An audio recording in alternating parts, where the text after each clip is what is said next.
दोस्तों, किस श्राप के कारण महिलाएं ही गर्भवती होती हैं? पुरुष क्यों गर्भ धारण नहीं करते? यह कष्ट केवल महिलाओं को ही क्यों उठाना पड़ता है? इसके पीछे हमारे पुराणों में एक प्राचीन कथा का वर्णन मिलता है जो ब्रह्मदेव ने देवी सरस्वती को सुनाई है। आइए आपको वह कथा सुनाते हैं। एक बार देवर्षि नारद भगवान श्री कृष्ण से पूछते हैं, हे प्रभु, केवल स्त्रियां ही गर्भ धारण क्यों करती है? पुरुष क्यों गर्भ धारण नहीं करते? ब्रह्मदेव ने ऐसी रचना क्यों की? इसके पीछे का रहस्य क्या है? श्री कृष्ण कहते हैं, हे देवर्षि, आपने उचित ही प्रश्न किया है। आपके इस प्रश्न का उत्तर प्राचीन काल की एक कथा में है, इसीलिए मैं आपको वह कथा सुनाता हूँ। इस कथा को सुनकर आपको ज्ञात हो जाएगा कि केवल स्त्री ही क्यों गर्भवती होती है और पुरुष क्यों नहीं। तब भगवान श्री कृष्ण नारद जी को कथा सुनाने लगते हैं। एक समय की बात है, ब्रह्मलोक के चारों ओर दिव्य प्रकाश फैला हुआ है जो न तो सूर्य का है और न ही चंद्रमा का। यह स्वयं ब्रह्मा जी की आभा है। ब्रह्मा जी के पास ही उनकी श्वेत वंशी और सुंदर मोरपंख से सजी वीणा लिए देवी सरस्वती विराजमान है। देवी सरस्वती ने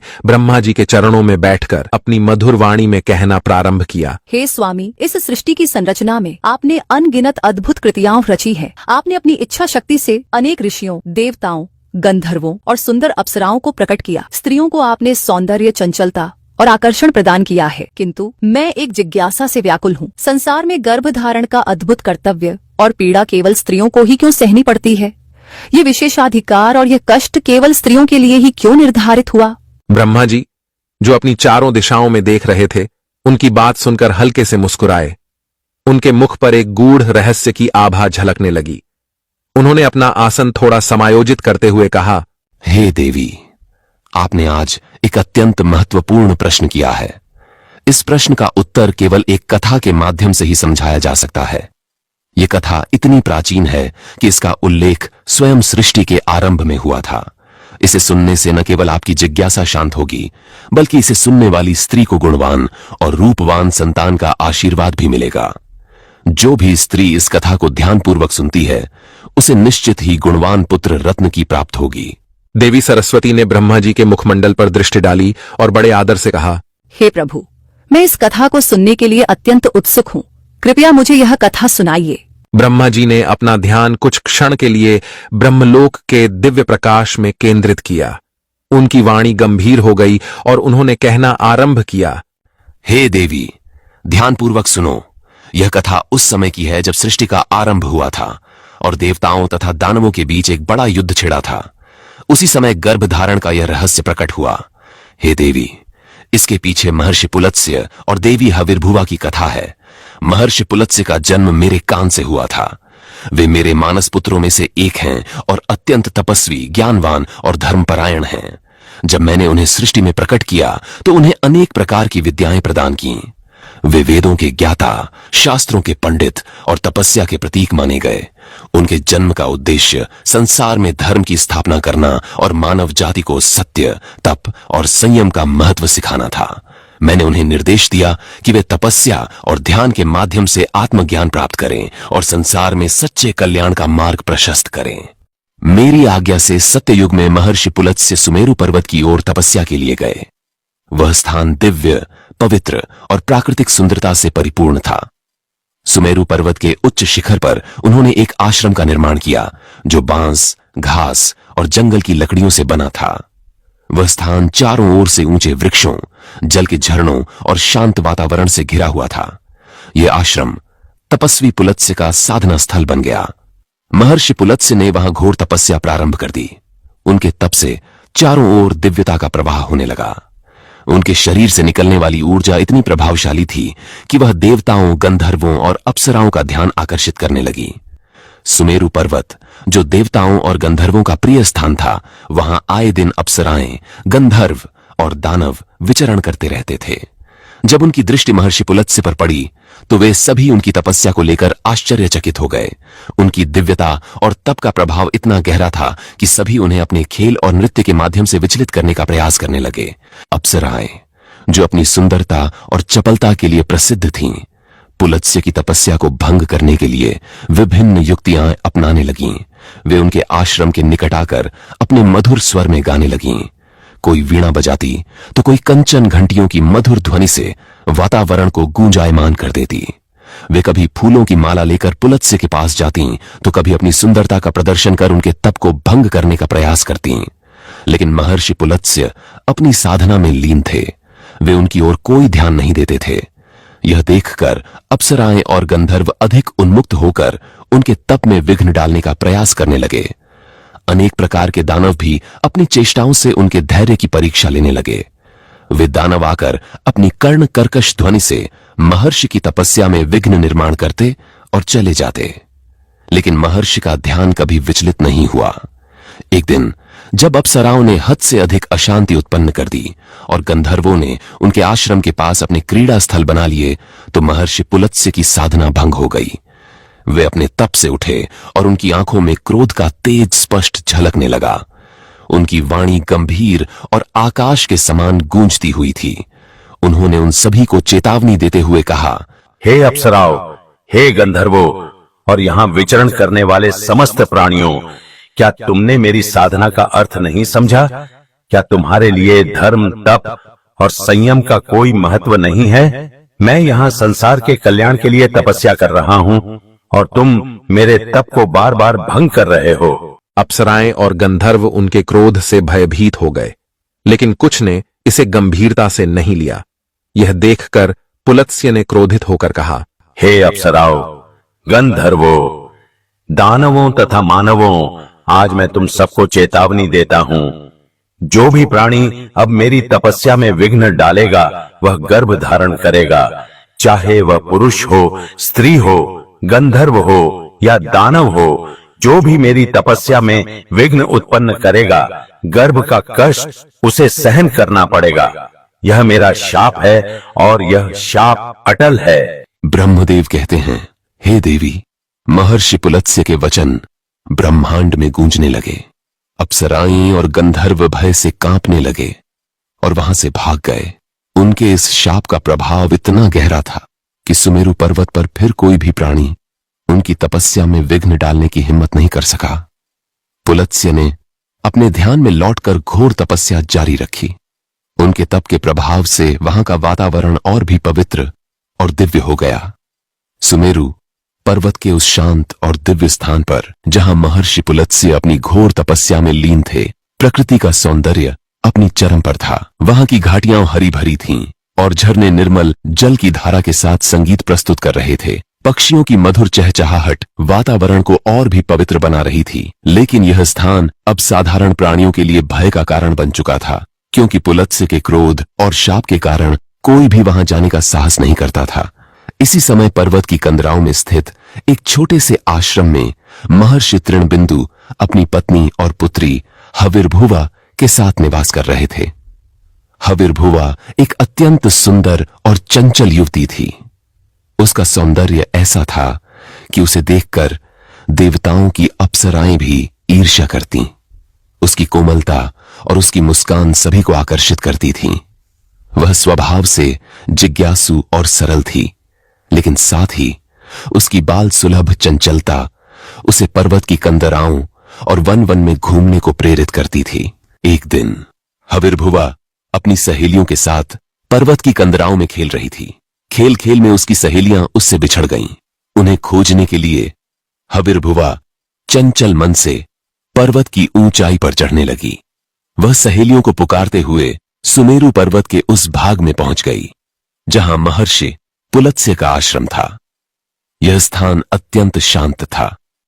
चारों ओर साधना की ऊर्जा प्रवाहित हो रही थी। हविर्भुवा ने पहले तो इसे ध्यान नहीं दिया और सहेलियों को पुकारती हुई महर्षि पुलत्स्य के आश्रम तक पहुंच गई।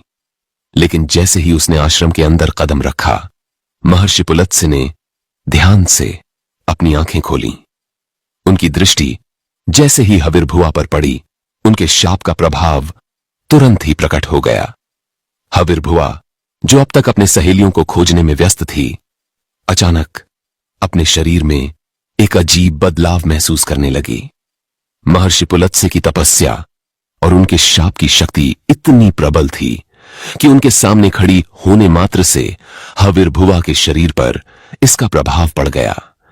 उसके शरीर का रंग पीला पड़ने लगा, उसकी सांसें तेज हो गईं और उसके भीतर एक असहनीय पीड़ा का अनुभव होने लगा।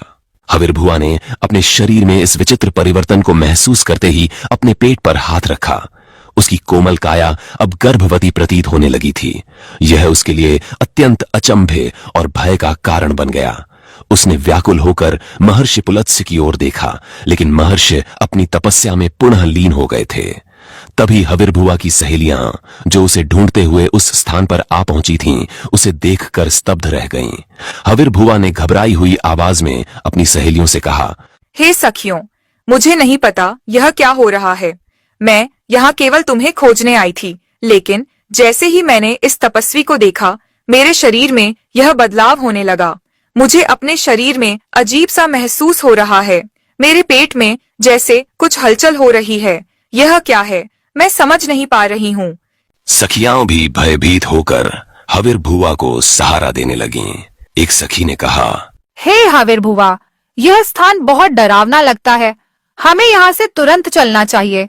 इस स्थान पर महर्षि पुलत्स्य तपस्या करते हैं और हमने सुना है कि उनके शाप के कारण कोई भी उनकी तपस्या में विघ्न डालने की हिम्मत नहीं करता। तुम अनजाने में उनके शाप के प्रभाव में आ गई हो। ब्रह्मदेव कहते हैं, हे देवी। फिर वह सहेलियां हविर्भुआ को सहारा देकर महर्षि तृणबिंदु के आश्रम की ओर ले जाने लगीं। रास्ते भर हविर्भुआ भय और लज्जा से व्याकुल रही। उसका चेहरा पीला और आंखें अश्रुपूर्ण थीं। वह समझ नहीं पा रही थी कि उसके साथ ऐसा क्यों हुआ। हविर्भुआ अपनी सखियों के सहारे किसी तरह अपने पिता महर्षि तृणबिंदु के आश्रम पहुंची। उसकी हालत देखकर तृणबिंदु और उनकी पत्नी का हृदय कांप उठा। हविर्भुआ ने रोते हुए सारा वृतांत कह सुनाया। उसने कहा, हे पिता, मैं अनजाने में महर्षि पुलत्स्य के तपस्थल पर पहुंच गई। मुझे यह ज्ञात नहीं था कि वहां जाना निषिद्ध है। जैसे ही उनकी दृष्टि मुझ पर पड़ी, मेरे शरीर में अजीब परिवर्तन होने लगा। मैं नहीं जानती कि यह सब क्यों हुआ। कृपया मुझे इस समस्या से बचाइए। महर्षि तृणबिंदु ने अपनी पुत्री की बात सुनकर ध्यान लगाया और अपनी दिव्य दृष्टि से घटनाओं को देख लिया। उन्हें पता चला कि महर्षि पुलत्स्य के श्राप के कारण उनकी पुत्री गर्भवती हो गई है। यह देखकर उनका हृदय शोक और चिंता से भर गया। उन्होंने गहरी सांस लेते हुए अपनी पत्नी से कहा, हे भद्रे, यह घटना कोई साधारण घटना नहीं है। यह महर्षि पुलत्स्य के श्राप का प्रभाव है। मेरी पुत्री अनजाने में उनके तप के बीच पहुंच गई और अब वह इस संसार की पहली स्त्री है जो गर्भवती हुई है। ब्रह्मदेव कहते हैं, हे देवी। फिर तृणबिंदु ने तुरंत निर्णय लिया कि उन्हें महर्षि पुलत्स्य के पास जाकर उनसे क्षमा याचना करनी होगी। उन्होंने हविर्भुआ को अपने साथ लिया और सुमेरु पर्वत की ओर चल पड़े। जब महर्षि तृणबिंदु सुमेरु पर्वत पहुंचे तो उन्होंने महर्षि पुलत्स्य को तपस्या करते हुए देखा। उनकी दिव्य आभा और शांत मुद्रा देखकर तृणबिंदु ने आदर पूर्वक उनके चरणों में प्रणाम किया। उन्होंने करबद्ध होकर कहा, हे महर्षि, आप साक्षात ब्रह्मा जी के मानस पुत्र हैं। आपका तप और आपकी कीर्ति समस्त संसार में विख्यात है। आप परम दयालु और कृपालु हैं। मेरी कन्या अनजाने में आपके तपस्थल पर पहुंच गई और आपके श्राप का प्रभाव उस पर पड़ गया। आज वह गर्भवती हो चुकी है और यह संसार की पहली ऐसी घटना है। हे मुनिवर, मेरी पुत्री अब इस समाज में कैसे रह पाएगी? कौन उससे विवाह करेगा? यह तो कलंक का जीवन हो जाएगा। उन्होंने आगे कहा, हे महर्षि, मेरी पुत्री का कोई दोष नहीं है। वह अनजाने में इस श्राप का भागी बनी है। मैं आपसे विनती करता हूं कि कृपया उसे पत्नी के रूप में स्वीकार करें। वह सर्वगुण संपन्न है और आपकी सेवा में सदैव तत्पर रहेगी। आप जैसे तपस्वी और दिव्य महापुरुष के साथ उसका जीवन धन्य हो जाएगा। तृणबिंदु के करुण निवेदन और हविर्भुआ के अश्रुपूर्ण चेहरे को देखकर महर्षि पुलत्स्य का कठोर तपस्वी हृदय पिघल गया। उन्होंने अपनी तपस्या से उठते हुए कहा, हे मुनिवर तृणबिंदु, मैं आपकी स्तुति और आदर से अत्यंत प्रसन्न हूँ। आपके शब्दों ने मेरे हृदय को छू लिया है। यह सत्य है कि मेरे श्राप के कारण ही आपकी पुत्री गर्भवती हुई है। मैं अपने इस कठोर श्राप के परिणाम को समझता हूँ और इस दोष का निवारण करना मेरा कर्तव्य है। मैं आपकी पुत्री हविर्भुआ को अपनी पत्नी के रूप में स्वीकार करता हूँ। वह न केवल मेरी पत्नी बनेगी, बल्कि संसार में स्त्रीत्व का प्रतीक बनकर इसे गौरवान्वित करेगी। आप निश्चिंत होकर अपनी कन्या का हाथ मुझे सौंपें। मैं उसे सम्मान और आदर दूंगा। ब्रह्मदेव कहते हैं, हे देवी। फिर महर्षि तृणबिंदु और उनकी पत्नी के हृदय में महर्षि पुलत्स्य के ये वचन सुनकर अपार शांति और सुख का अनुभव हुआ। उन्होंने अपनी पुत्री का हाथ महर्षि पुलत्स्य को सौंप दिया। महर्षि पुलत्स्य ने अपनी तपस्या के स्थान पर हविर्भुआ के साथ विवाह किया। इस विवाह के समय सुमेरु पर्वत पर देवताओं और ऋषियों ने प्रसन्न होकर आशीर्वाद दिया। तृणबिंदु की पुत्री हविर्भुआ अब महर्षि पुलत्स्य की पत्नी के रूप में उनके आश्रम में रहने लगी। वह पूर्ण समर्पण और निष्ठा के साथ महर्षि पुलत्स्य की सेवा में जुट गई। उनका जीवन तप और त्याग का प्रतीक बन गया। हविर्भुआ ने अपने हृदय में हर प्रकार के दुख और कठिनाई को सहन करते हुए पतिव्रता धर्म का पालन किया। हर दिन प्रातः काल वह महर्षि पुलत्स्य के लिए आश्रम की सफाई करती, उनके यज्ञ और ध्यान के लिए आवश्यक सामग्री तैयार करती और उनके तप के लिए उपयुक्त वातावरण सुनिश्चित करती। महर्षि पुलत्स्य, जो स्वयं एक तपस्वी और विद्वान थे, धीरे धीरे हविर्भुआ की सेवा और भक्ति से प्रभावित होने लगे।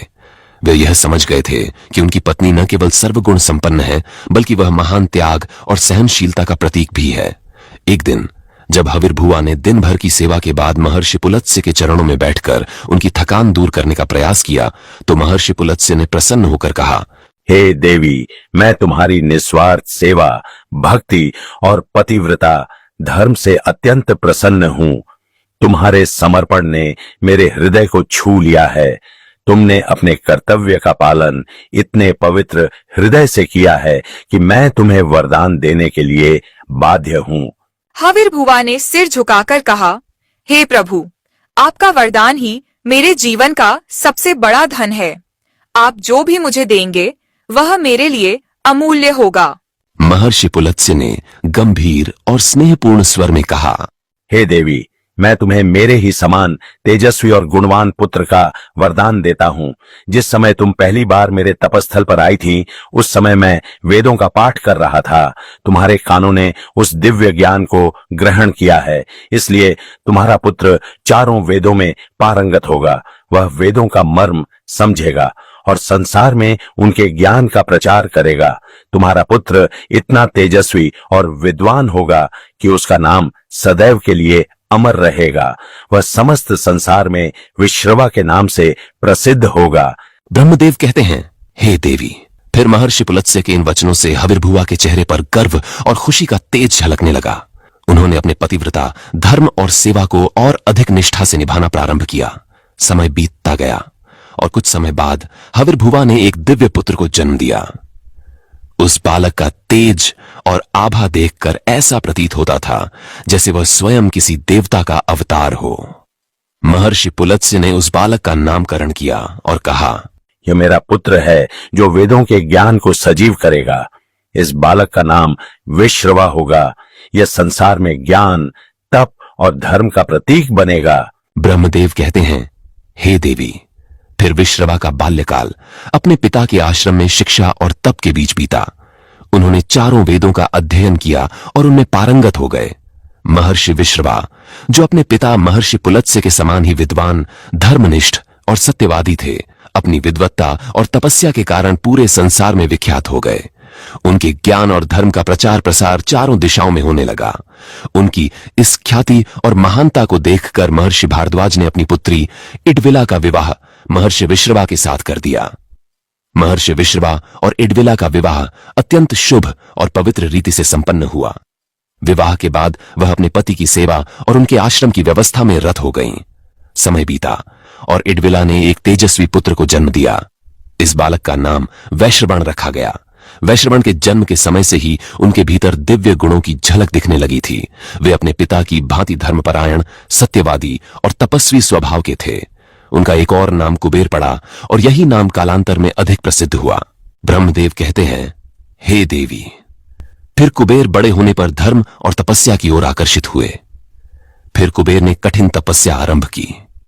उन्होंने वर्षों तक कठोर साधना की, जिससे देवता और ऋषि मुनि भी प्रभावित हुए।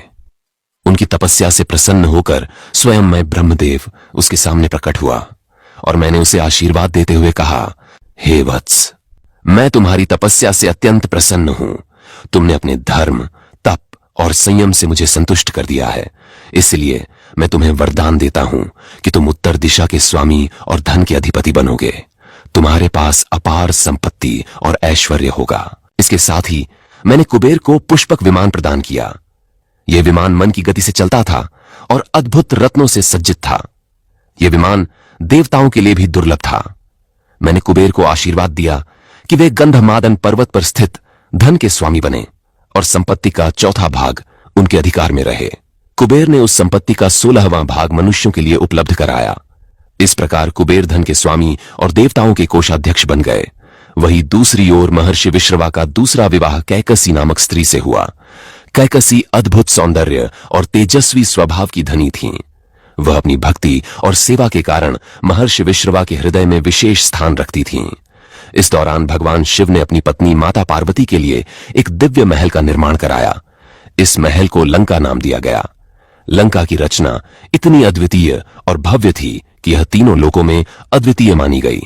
स्वर्ण से निर्मित यह महल अद्भुत नक्काशी और रत्नों से सजा हुआ था। इसका निर्माण स्वयं भगवान विश्वकर्मा ने किया था।